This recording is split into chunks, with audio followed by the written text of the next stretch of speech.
What do you need to shoot good footage? A camera, multiple cameras, a tripod, lights, multiple lenses, a gimbal, microphone, a full crew? What if I told you likely already own everything you need, and it's probably in your pocket right now? In 2015, a film called Tangerine created discussion in the filmmaking world. The entire film was shot exclusively with a set of 3 iPhone 5s. It isn't alone either, more and more movies are being filmed with phones these days. You can see it as a gimmick, but gimmick or not, it proves phones are a valid method of making films.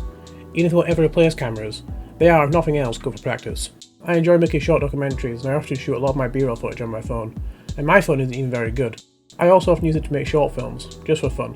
In this video, I'm going to explain what I do to get good footage, and how you can hopefully do the same.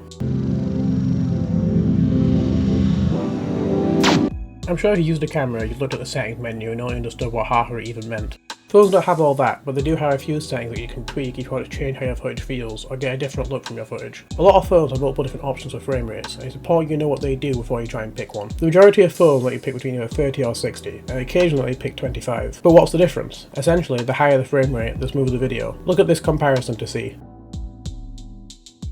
If you want to do slow motion footage, it's best you shoot it at 60. This will make it a lot smoother when you slow it down. If you try to get a more cinematic feel, you want to shoot it at a lower frame rate. Hollywood films are filmed at 25 frames per second, so if you want a similar look, you want to do the same.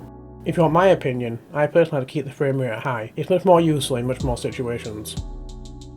You'll also need to pick the resolution you want to shoot in. Most modern phones offer you to shoot in 1080. Some fancier phones will let you shoot in 4K. This will look better than 1080 but take up a lot more space. When shooting, you want to balance your resolution with the amount of space your phone has to store footage.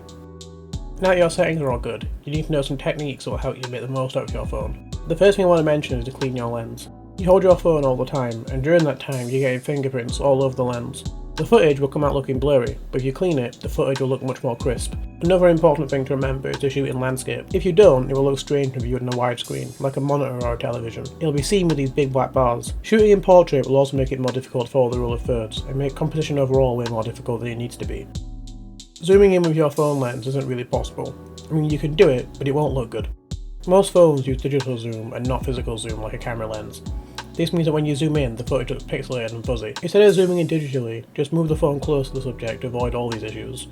There are also accessories you can buy for filming with a phone, like these clip-on lenses. I bought these for £4, and for that price, they're alright. These may not be suited for a whole film, but they can be used to create effects for a shot or a scene, to give them a cool or a different feeling. Try using them artistically. These aren't the only accessories you can buy either. There's a wealth of different options like tripods and grips that may be useful for longer shoots. In all honesty though, you can get away without using them at all. Your phone is already pretty good and the lens it has on board is more than useful for most situations.